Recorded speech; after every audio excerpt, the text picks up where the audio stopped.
computer. And Lake, one of your things professionally, I could maybe talk about SLC and how great it was. But I guess personally, professionally for me, updates in progress would be personally, we announced that Abby and I are having a boy. I think most of you already knew that, but that was announced. And also had the second week of improv, which is killing me up here in De Pere. It's really challenging. It's really something that's really expanding my comfort zone, but learning how to just interact and lead better when it comes to groups, and hopefully it will relate. But doing that, it's getting me outside my comfort zone. And then professionally as well would be SLC was amazing. And SLC, if you guys don't know, is the Strategic Leadership Conference. We have it every year. It's free. All the managers go. And Lake got a chance to meet all the top managers. There's about 300 of them that are new and veteran and division managers and the corporate staff. I don't want to take away too much from what Lake took away, but being there with the top people, guys, you are always learning and growing. And I never feel like I'm at my capacity. I never feel like I've made it. Like I really honestly believe, especially in these DVM breakouts, now that it's the first year, I really truly feel like I'm at like maybe 15%. So of what my God-given talents are, of what my capabilities are in learning everything from these top division managers, like I 100% believe like I am just getting started and just learning how to become a better leader and division manager. So I learned a ton. My division manager breakouts, we had a lot of fun and I love it. So those getting promoted, Josh and Daniel will have the opportunity to be coming with us next year, and then we'll build years to come. So that's my update. Lake, your update? Personally, just a lot of organization after SLC.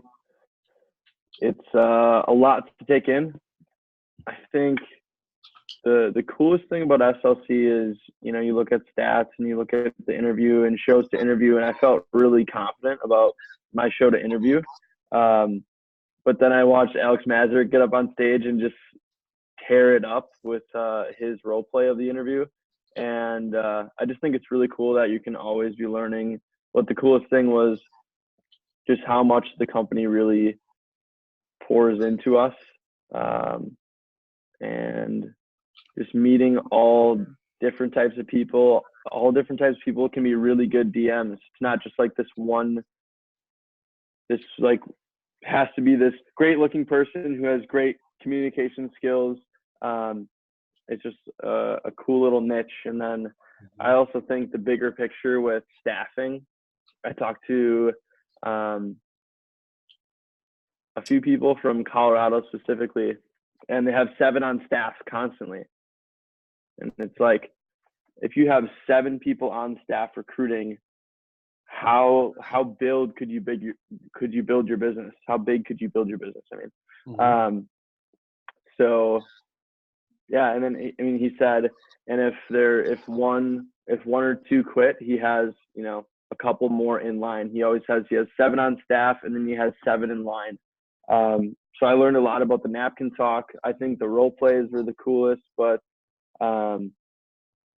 I think we're ahead of the game. Our division is, we're talking with all different types of people all around the company who have totally different structures. Some run 3-day trainings. We run 2-day video. Some people run 2-day, in person. So I think we're like completely ahead of the game with the video interview and video training. And it's like, it makes you feel really good to know that we have the systems in place that make our job a lot easier than a lot of these other managers who are grinding, running a 3-day in-person training, and they're running 3 interviews a day that are, instead of playing the video, they're talking during that whole sequence. So yeah, I think it made me feel really good with where we are and like the programs that we have, as well as just it's really cool. Like, SLC next year is in San Diego, and then you have the opportunity to go to Vegas, and then we're going to Madrid in 2021, and we have the region trip, which was like some of these opportunities for travel and building relationships with people that are kind of have the same mindset as you, but also you look forward to seeing those people again. And for, some of the people like Kevin Barth, I mean, it was pretty cool. Like, he's a $5 million district manager. He's only been in the business for a little bit, like 7-8 years. And he sent me a friend request on Facebook, and I was like, wow, that's pretty cool. I didn't even know, like, he knew who I was. But the cool thing is like, I'll only see him in, next year in San Diego, and then I'll like see him in Paris. And that's like pretty much it. But you're building relationships with people all over the US. And yeah, it was an emotional week for me, because I just gained so much conviction in what we do that I think I definitely lost. And I realized that conviction and me not being able to change people's lives is like not Vector's fault. It's my fault, and I'm not running the business the right way in order to, really, really help people, versus just kind of like running the business and, oh yeah, it's a great job. Like, I make some okay money, and they're not getting a lot out of it. So I realized that I needed to change, and I need to be more disciplined so that I can actually provide an awesome opportunity for people when they step through the door, versus giving them, 40 to 50% of my effort and energy. So yeah, it was a really awesome conference. I have conviction in what we do again, and I'm excited to like build a business versus just run a Vector office, I would say. Yep. That's awesome, Lake. And I'm really excited for you. I mean, I teared up so many times. Didn't actually cry, I'd say, but there were some very emotional messages, and there were some just even proud moments in knowing like what I feel by being in Vector, and knowing what Lake is experiencing for the first time. It's just so cool to see that. And then more people next year, and then the following year. It's just so great to see what's happening. I know what Vector's done for me, and it goes so much past finances. The finances are great. It's great to provide a living through Vector, but to go above and beyond that, like Lake said, the trips and the friendships. And there's some of my best friends are in Vector, and I see them like 3 times a year, but we're always partying. We're always on a trip. Like, we're always in some crazy destination, and some crazy, like event, like at SLC, we stayed at this Union Station in St. Louis that has a lot of history behind it. And then also had like this really cool light show. I learned how to do the spin. I don't know if you guys know what spin is, but it's like a scooter Uber. And that was pretty cool. Like, and I went cruising around town, went by the arch, did that. And then we got the announcement that next year's SLC, so Josh and Daniel's in San Diego, and that next year's company trip is in Madrid. It's just so many cool things that are happening. Like, the company's never been in a better place. There's so many cool programs happening. And then as a DVM, to be in these meetings, they're talking about 3 to 5 years ahead of the programs and the systems that are being enhanced and what's happening. Just, it's really cool. So you should feel great about that. And know that we do it big in Vector. We do it big. They rented out a part of Anheuser-Busch, which is basically which is where Budweiser is made. It's pretty cool. So anyway, moving on, there are a couple announcements before I dive into emotional intelligence. And the couple announcements would be, here's the schedule, by the way, if you guys don't know, and you want to take a quick screenshot. Of course, each Monday, 4 to 4:45, we're talking about EQ, these next couple calls. Then we have Olean coming up for the few of you invited to Olean. And then we talk about the 5 love languages and crucial conversations, and then prepping for a huge January. So there's also Limbo Night. There's a lot of cool things happening you want to be aware of that we'll let you know as time gets closer. For the Olean push. So everyone's involved in this because I have these items and I want to give them to you if you win. Whether you're going to Olean or not. So I know there might be a couple of you might go, oh, I'm not invited to Olean, so I even push. Well, 1, you earn money, and 2, you still can win these prizes. So you sell 1,500. It's from October 3rd through October 16th. You have 9 days, and 1,500 gets you a book, which as you're finding out Seth, which I'm very proud of that you're continuing your reading journey. that's priceless. Yeah, you may think it's just a book, but it might actually change your life, that book. And then I have some extra clinch bags. Those are at $3,000 and $5,000. If you're not in attendance to Olean, you don't win a rock, but you do win a piece of Cutco. I posted that in GroupMe. 10,000 is a K-Bar Zombie Dagger. If you sold 10K, whether you're here live or listening to the recording, if you're on Leadership Academy, I will buy that for you. So if you sell 10 grand in the next 9 days, all right, you will get a Zombie K-Bar Dagger, which is kind of cool. So there's that. Okay. So what I want to focus on mainly today is the first part of emotional intelligence. Leave some time for question and answer. So I have to jam through a few things here in about 20 minutes, but we're building off of CVI. Okay. So we covered CVI and let's make this big I. Okay, good. So we covered CVI and I don't know if you guys were aware before of what EQ was, but EQ is emotional intelligence. And emotional intelligence is so much more important than your IQ, okay? Most people are decently smart. You don't have to be a whiz kid to be like the president of a company. A lot of times your success is based on your emotional intelligence. So, being emotionally intelligent has a lot to do with how you interact with people and how successful you become. So I'm in a low emotional intelligence here on the left. You guys can see here, people are aggressive, they're demanding, they're egotistical, they're bossy, and they're confrontational. Whereas the high emotional intelligence, they are assertive, ambitious, they're driving, they're strong-willed, and they are decisive. So it's just a better version of some of those. Also low emotional intelligence, they're easily distracted, they're glib, they're selfish, they're a poor listener, they're impulsive, they're resistant to change, they're passive, they're unresponsive, they're slow, they're stubborn, they're critical, they're picky, they're fussy, they're hard to please, and they are perfectionistic. So if you are any of those, you have some things to work on, okay? And the reason why this is so important is because you could be the smartest person, but if you're a horrible employee and you're really bad at working with others, they don't want you in their company. They do not want you around. So high emotional intelligence, imagine if everyone on our team, including our reps, were assertive, ambitious, driving, strong-willed, decisive. They were warm, enthusiastic, sociable, charming, persuasive, patient, stable, predictable, consistent, a good listener, detailed, careful, meticulous, systematic, and neat. So if these were your characteristics on the right, we'd probably all have better relationships with our significant others, with our family, with our friends, and even with our customers. So emotional intelligence matters. Here's a cool graphic over here that is talking about that EQ is responsible for 58% of your job performance.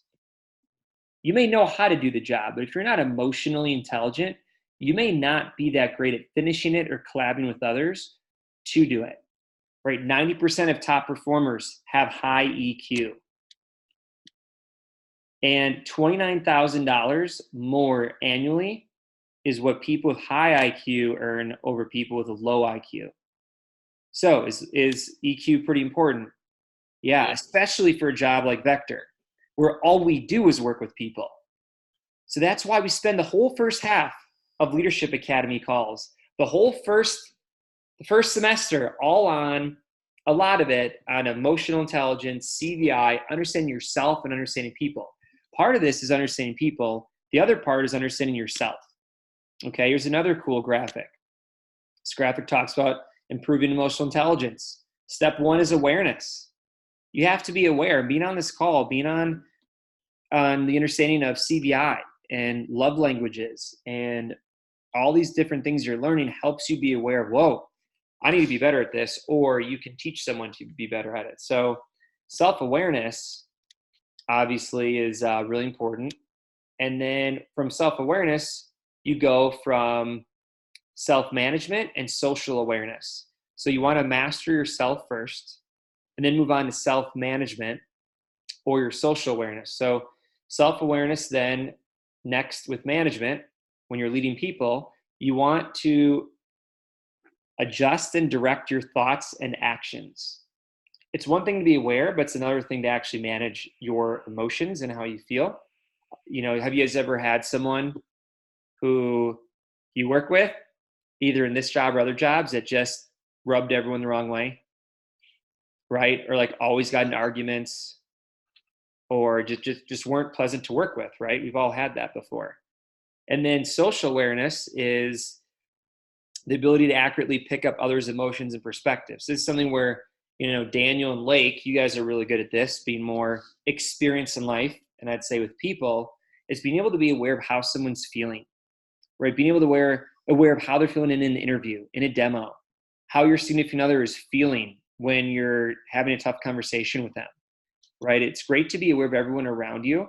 And especially in like heated debates or group discussions or some of those tough situations. And then the high level of EQ is relationship management, the ability to effectively manage interactions and relations. So I'm actually going through something right now with my family. I'll spare you details, but essentially I have to have a very tough conversation with a family member because we need to kind of cut them out a little bit. It's not pleasant. It's never good. It's never fun to be around this situation and this person. I can't say never. It's very difficult. It makes family get-togethers and situations very hard.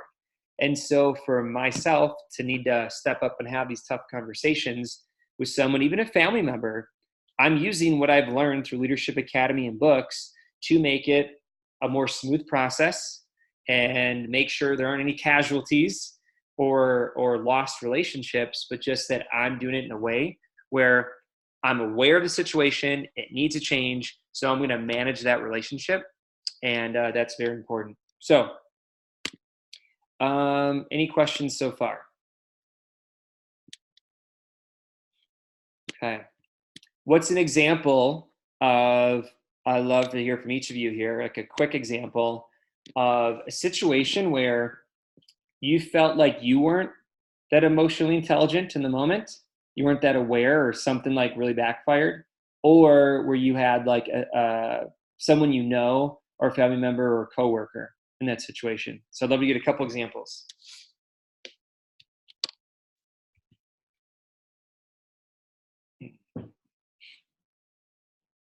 I got an example. I mean, it's kind of vague. Sure. Because I don't have like a concrete example, but I remember just being in arguments with my parents or friends or my girlfriend where you can feel your like inner water boiling, and you're just so angry, and you just kind of like are about to spit something out, and you kind of just take like a big deep breath, and you just like wait a couple seconds and like think about it, like just use your emotional intelligence, basically, is what I'm saying, is where you just kind of just like, okay, what this person's feeling, what this person's thinking might be different than what I'm thinking. I need to like pause and reevaluate. Yeah. Sure. And that's a good example. I know it's kind of vague, but that's okay. I appreciate you sharing, Daniel. But being able to be curious in the situation and seek to understand. A lot of times what happens is people aren't socially aware of the way they're coming off, or they aren't personally aware of how they're coming off and how people are perceiving it. So to be able to understand that and then stop it, or to have someone else have them stop it or direct them, and really seek to understand, because a lot of times we want the same thing. We all want happiness and success, or we all want to be successful in this situation or project, which is very important for relationships. But sometimes you just are coming off the wrong way, or saying it the wrong way, that it's not always perceived and received the right way. So a phrase I heard recently as well, when you seek to understand, is you want to be curious and not critical. So curious and not critical. A lot of times you come with a critical, judgy spirit, right? And I heard at church recently too that it's okay to have a critical mind in like not understanding something or wanting to understand more, but it's bad to have a critical heart. Okay, you want a caring heart with a critical eye. So It's okay to pay attention to detail and seek perfection and seek people's best, but you want to influence it and help with a caring heart. So those are a few little bonus tips for you. So here's a summary of emotional intelligence. It's pretty cool. See, if you want, you can just download this online. But this breaks down the difference between self-awareness, self-management, social awareness, relationship management. You can see how the arrows flow as well. But basically, here's some strategies to work on this. So if you feel like, we'll see how many we get through. Ideally, we get through 1 or 2 today. Then we'll do some discussion, and then we'll finish it up next week as well. But for self-awareness, we're going to start with the easiest one, or the most important one where it all starts, self-awareness. So self-awareness strategies to become more self-aware, right? If you feel like you need to become more self-aware, you want to quit treating your feelings as good or bad. Okay, pay attention to when you feel an emotion, begin to build, remind yourself that labeling it good or bad is not helpful. Instead, just think about what the emotion is, trying to help you understand, right? So those of you who've done meditation before, just thoughts come and go. You don't need to act. They're not good or bad. They are just thoughts. We think a lot. So, quit treating your feelings as good or bad. They're just feelings. We all have feelings. Observe the ripple effect and how your emotions affect others. Lean into discomfort, right? Ignoring it does not make it go away. We're going to teach you through the crucial conversations, couple calls. And what I've learned over time is you're going to get very uncomfortable at times, but that's actually good. Literally in my 5-minute journal, literally today, Tim Ferriss had a quote in there, and it said, and of course I don't have it right here. Basically it said your life success is a lot determined on the amount of uncomfortable conversations you have. Let me see. So I do this every day. Yep, look at that, Tim Ferriss. Boom. He said, a person's success in life can usually be measured by the number of uncomfortable conversations he or she is willing to have. Right? That's pretty profound. Right? Whether it's with an assistant manager or a friend or whoever, right? 4 self-awareness strategies is physically feel your emotions. Pay attention how emotions physically affect you, right? Like, because you're able to tell what's happening, and you might not realize it right away, but you can tell by your reaction. You go, oh crap, okay, I'm getting pissed. I gotta stop. I gotta do these things that help me not be overreactive or be angry. Know what and who pushes your hot buttons. Pay attention to situation or people that trigger your emotions, and think about why you might find those situations or people irksome. Watch yourself like a hawk. Okay, I find one really good way to help would be journaling. Journal your emotions. If you're someone that doesn't have many friends or rubs a lot of people the wrong way or has trouble finding a date, right? Maybe you want to journal about it. Now, I've found that a lot. And actually, coaching with Trent Booth at one point, he said, make an alarm every day, 3 times a day, every day. So basically when you wake up, at noon, and then at night. And just journal how you feel. Just journal it. How do you feel? Write it down. And it will help you be aware of how you're feeling. And you'll notice, man, at 2:00 every Tuesday, I'm pissed. What is it? Oh, wait. Oh, I have to talk to, I have a conference call with the worst person in my company who I don't like. Right. Or, oh man, I'm always feeling this way on a Monday. Well, maybe because you're going into it with the wrong expectations for the week. So anyway, there's that. Keep an emotional journal. That's number 7. Don't be fooled by a bad mood. When you're stuck in a down mood, it's not good time to make important decisions. Briefly reflect on recent events may have brought you to that mood. So a lot of times, especially in Vector, we are fooled by a bad mood. The bad mood feel like the whole office is crumbling.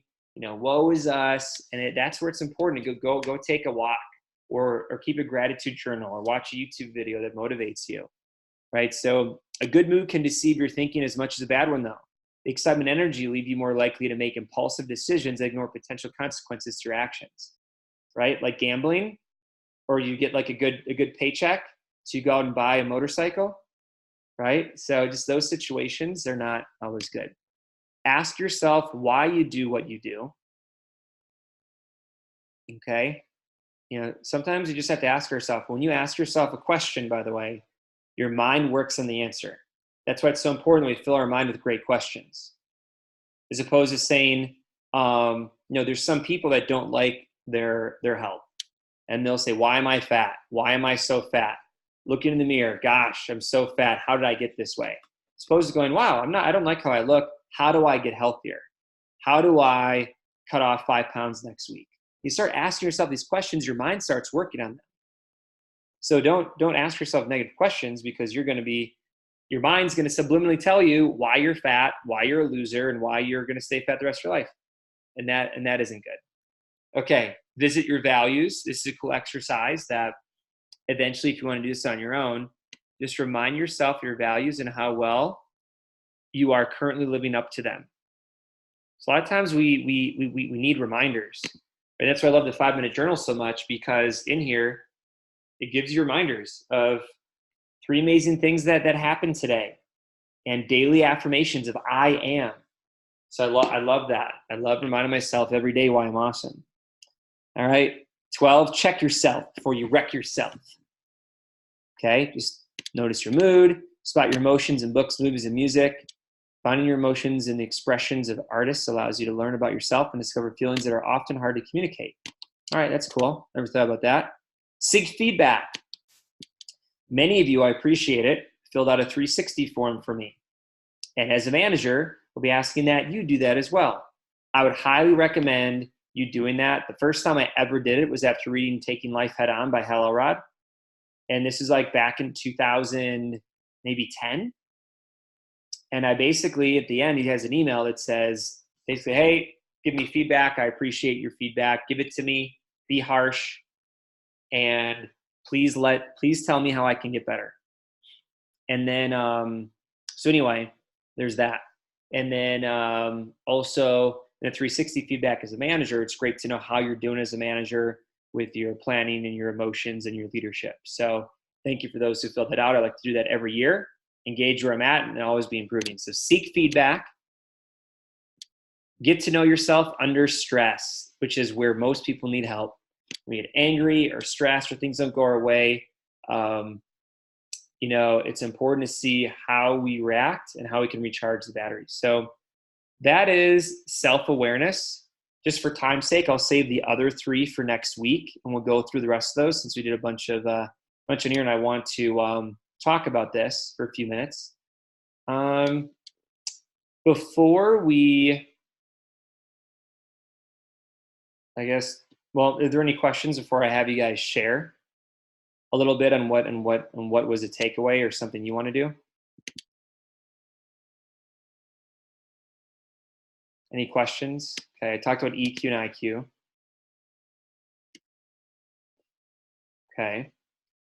And just so you guys know the differences, personality is your temperament or style. It's a preference that is stable over a lifetime. It's who you kind of are, the quirky things we do, and who we are as a person. But EQ is your emotional intelligence. IQ is your ability to learn. Okay. So based on self-awareness, the first one we covered, and some of the tips we covered here, some strategies.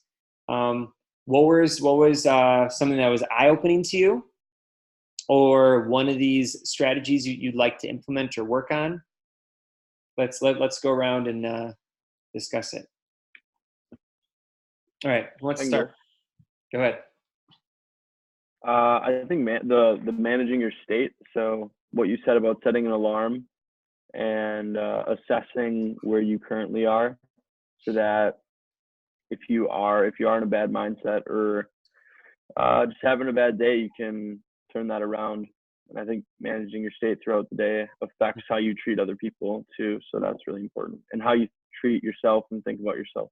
So. Yep, it's huge. I literally had to do that today. I had a lot of stuff to do today. A lot of things came on my plate. I'm working from home, and so I had a lot of stuff to do. I had a couple coaching calls. Had a coaching call with Mike Muriel and I, and there's just a lot of action steps. A lot of things going on personally and professionally. I literally had to stop at like 2 p.m. because I've been working straight in my spot right here, in the kitchen. In the kitchen here, just kind of hanging out with myself and Bella. Look, there's Bella. Hey, Bella.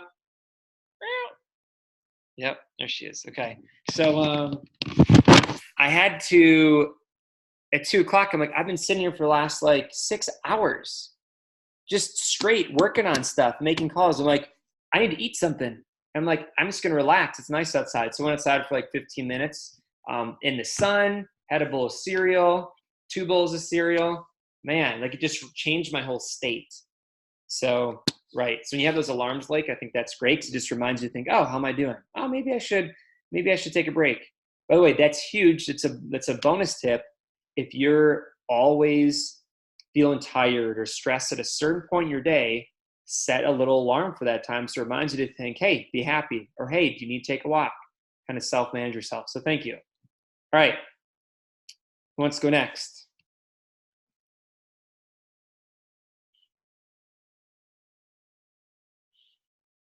There are a lot of strategies here. Yeah, I was actually gonna say something really similar to what Lake said. Okay. Just because I feel like that's a huge thing, and I've heard a lot of this stuff before, but I've never heard like a lot of. I don't know. I've never heard that before, so that was cool. I was gonna say the same thing. Cool. All right. Thank you, Daniel. Okay. Seth or Kensington, what's something you realized or maybe a strategy you feel would really help you? I'd Be more probably go. self-aware. Mm-hmm. Yeah, I'd probably go with asking yourself questions like in the mirror, like you were saying earlier about like why people ask why they're unhealthy, but more specifically, I think I could apply it to my academics. Like, what could I do to pass this class much easier? What time could I set aside, and things of that nature. Yeah, great, Seth. You're gonna be a beast. You're gonna say, why am I so good looking? How do I get so good looking? And how do I get a 6-pack? Why am I so awesome? Right? I'm sure you do that already every day, but I was actually coaching Landis on this too, who you recommended. You know, she's wonderful, but she kept saying in our conversation, she said, I'd say at least 6 times, she said, I'm just so weird. Like, Landis, we are all weird. Okay, stop it. We're all weird. She's just, I'm so awkward with people, and I'm so, it's just I'm weird. And basically we're talking about a situation and how basically she's unsure if she can do it because she feels like she's really weird.